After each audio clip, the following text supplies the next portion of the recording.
Raya and the Last Dragon. We're going animated here. Um, Raya and the Last Dragon, released on Disney Plus, but kind of like Mulan, you had to pay to watch it Premier early. access, Yeah, also in premiere. theaters.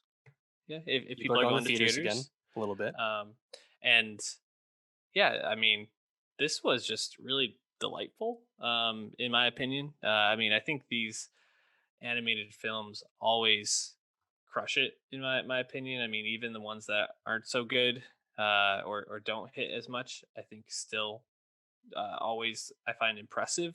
I What I think stood out to me about Raya in terms of these animated films is this is probably the best action I feel like in animated films. The fight scenes felt really fun and intense, and um, more captivating than some of the other ones. I do think it's not a perfect animated film, and there's some parts that lag for me a little bit.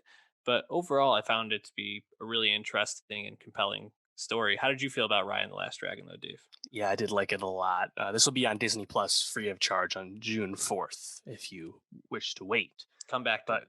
yeah, so this is the 59th Disney animated feature, not Pixar, just Disney. So this would be the first one since Frozen 2. And it's a lot better than Frozen 2, let me tell you. Frozen 2, Hmm. bad. But I thought Riot ripped. I thought this was tremendous. Hmm.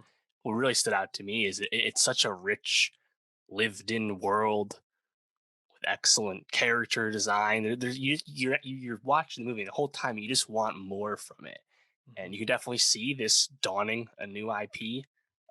It's being very well received, Definitely. so I would not be surprised that we get more stuff in this Raya world of Kumandra.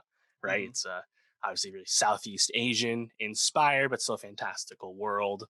And uh, like you said, the action is good. It's the pace.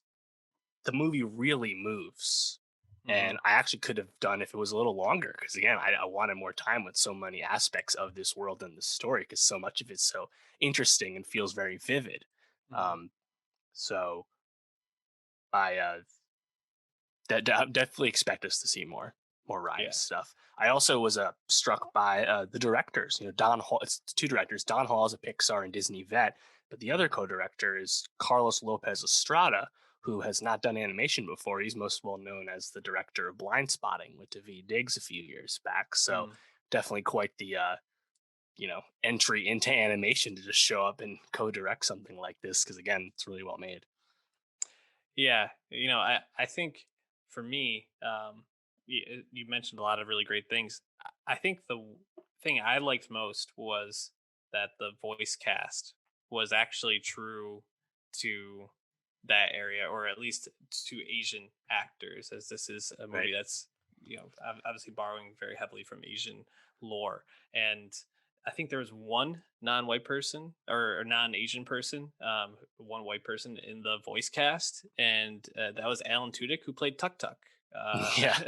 Obviously So didn't notice that until I looked it up. yeah, so I thought that was great, and I do have to say, when Aquafina first started talking, I didn't know it was her playing this role, and I was like, "Oh Mhm. no, this sounds like Scarlett Johansson." Like, there's no way she put herself in this kind of role again. But That's funny. um, yeah, the I thought Aquafina as a voice actor in this was just phenomenal. Mhm. I think the whole voice cast is great. I mean, you get Gemma Chan, you get Benedict Wong, Kelly Marie Tran. Like, Right. everybody in this is really talented.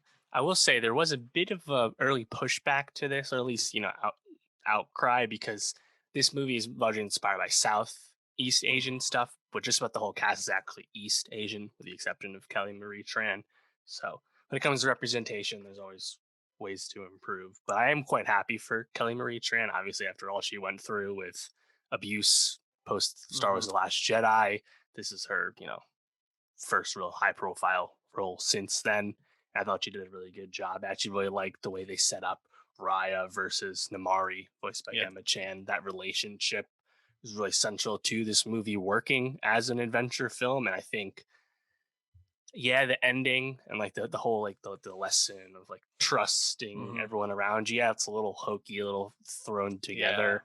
and in general, like many aspects of this story are quite like archetypical, right? Like we have all these warring families and factions, and yeah, like you have to travel around to get these items, right? And you have to avoid the traps, like Indiana Jones. There's so much that's familiar too, but again, because it's so, I think, so richly and fully realized, and you have that strong central relationship between Namari and Raya, it all still really works, and you don't mind the convention. I actually just welcome it.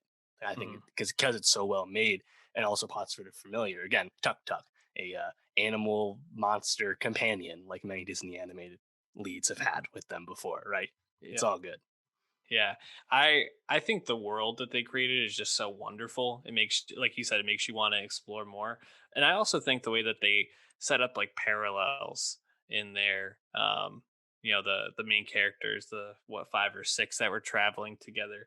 I mean, you get the little baby who lost her parents, then you get the big guy voiced by Benedict Wong. I think his Right. name is Tong. Yeah. And he lost his family, and kind of like how they end up like pairing up, and it kind of like subverts your expectations. Or you have obviously Raya and Namari, that showdown, but then you also have what's his name, Isaac Wang as Boone, who's like this guy who like lost his sister and like really wants to like see his sister again. And even though they're not sisters, you kind of know where it's going, where they're like really like kindred spirits who are, kind of torn apart by their parents' different views of the world, even though they might Hmm. share the same view. So I thought some of that stuff really worked really well for me. Um and I really liked Sizu. I mean, you can just see the McDonald's like Happy Meal toys of Sizu, like as we speak. It's just a really lovable character. One thing I liked about those dragons too is that they don't actually fly; they like walk on the air with like these like Hmm. magical like bubbles they briefly spawn to walk on. Just a cool way to visualize flight in a slightly different way than we're used to seeing. For sure. Any last thoughts on Raya and the Last Dragon, Dave? Yeah, I mean, going in didn't have like huge expectations for this. I think most people I talk to, it's like, I don't know if I need to drop the Premier Access coin again after Mulan being a pretty uh, roundly accepted disappointment. But I would definitely advise people at least wait if you have to wait until it comes out, but don't miss it. This is really good. And I was thinking like in terms of Disney animated films of like the past 10 years or so, like other than I think Zootopia, this and Zootopia are Yeah. probably my favorites of the past few years. Like also you'd have the two Frozens, you'd have Big Hero 6, Wreck It Ralph 1 and Mhm. 2, and Moana are the other ones.